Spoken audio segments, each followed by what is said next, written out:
Rutherford through the end, which is what we would call the simple atomic model when it's all said and done.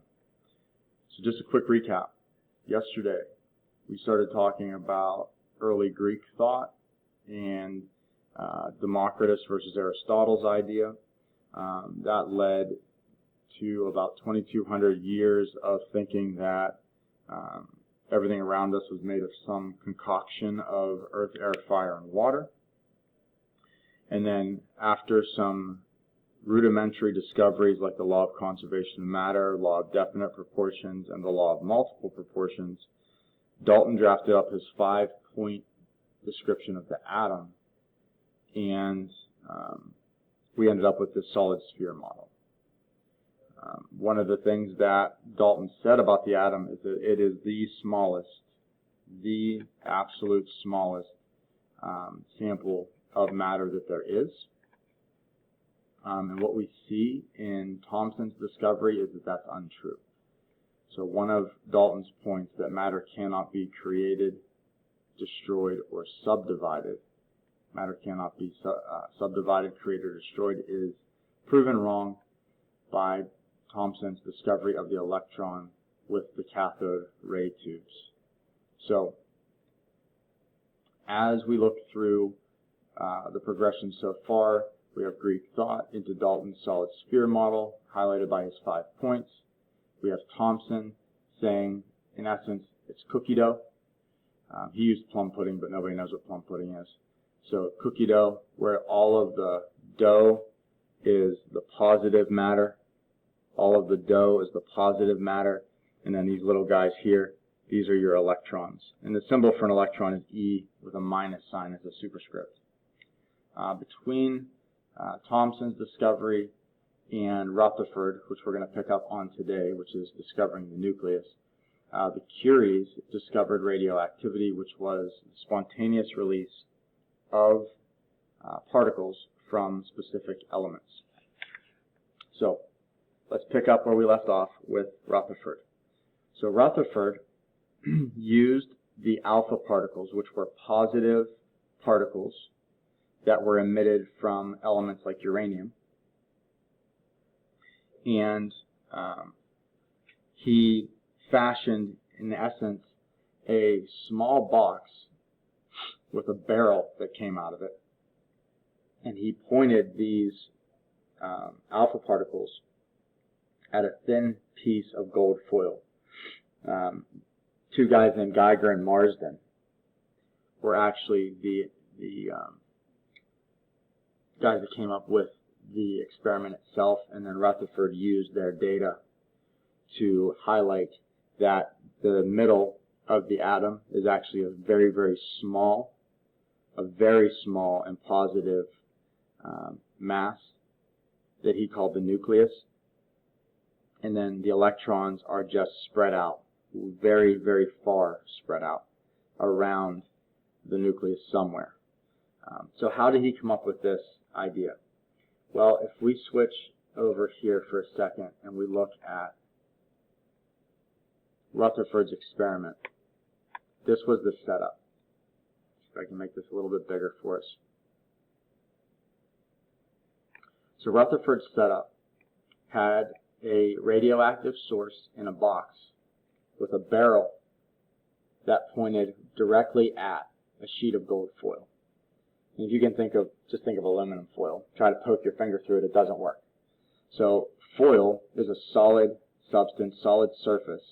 If we try to shoot something at it, our experiential prediction would be that whatever we shoot at the foil should bounce off. Well, if we start to animate this, and you see these particles start shooting out of this cannon here, look at where most of them are hitting. Most of them are hitting here over to about here. They're going straight through, or they're being deflected slightly. They're going straight through, or they're being deflected slightly. Remember, these are positive particles. If most of them are going straight through, I mean 1 in every 2,000 particles came back this direction. The other 99% of them went straight through.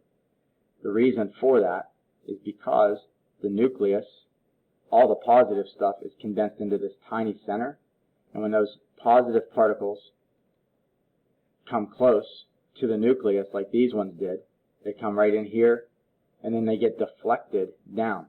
So these are positive particles being deflected. If we think about what we know regarding charges, we know that like charges repel. So if my cursor here is a positive particle and it gets close enough to the nucleus, it's going to be deflected off because they're the same charge, positive repulsion, and the particle would shoot off. Now, this positive mass is, in Rutherford's approximation, less than 1% of the total volume of the atom. So 99% is essentially empty space, and that's why most of the particles shot straight through the electron cloud, the atom. Now, that gives us a model. That gives us a model of the atom called the nuclear model. So this is Rutherford's model with a positive nucleus, and then the electrons are outside of the nucleus, and most of the atom is empty space. If we move on from Rutherford, we come across a guy named Niels Bohr. Now, Niels Bohr studied elements. In particular, he wanted to figure out how the electrons were arranged around the atom. When we study elements that have similar properties, what we see is there's no explanation of why they behave similarly based on their mass. So if we take a look at a periodic table here for a second, and we look at this first group of elements, lithium, sodium, potassium, rubidium, cesium, and francium, those elements behave so similarly to one another that they grouped them into a column on the table, and they actually call them a family of elements because their properties are so similar. But look at the masses. There's no rhyme or reason within the mass. There's nothing that we're seeing in the masses that would explain why they have the same properties. So what Bohr proposed was that elements with the same properties must have something similar in their electron cloud. So by heating the elements or passing electricity through them, basically making them into like filaments for a light bulb, that's pre-LED light bulbs, where there's that little wire inside the light bulb, he saw that each element gave off a very, very distinct fingerprint of light. Every element had a very unique light signature, if you will. And those light signatures were able to be observed through a prism.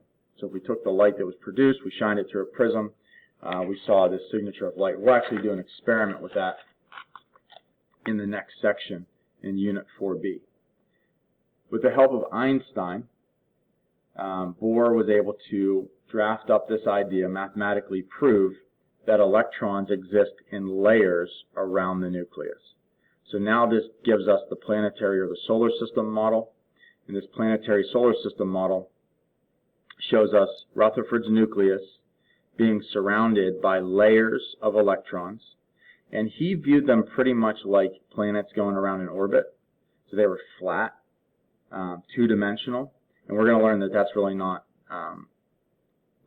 as true as it should be, but it's a very useful way to show where the electrons are in layers.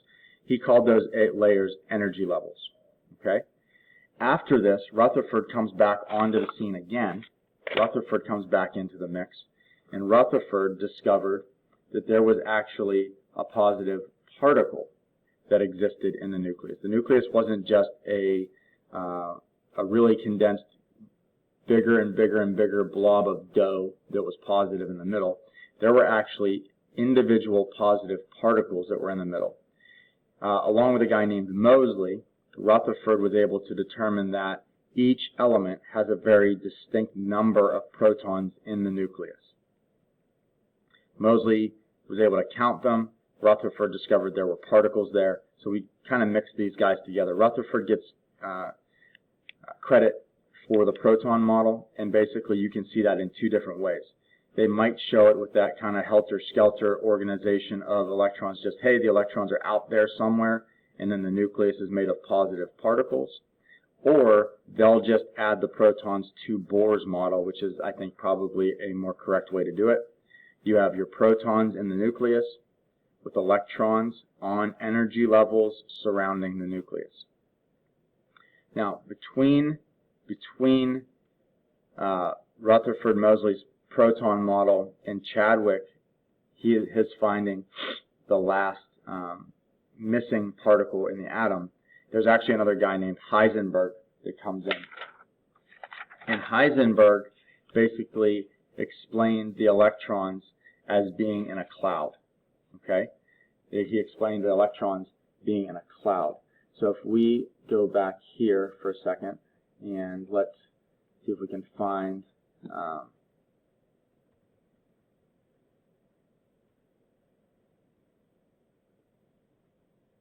an electron cloud animation, we'll show you what this would look like here.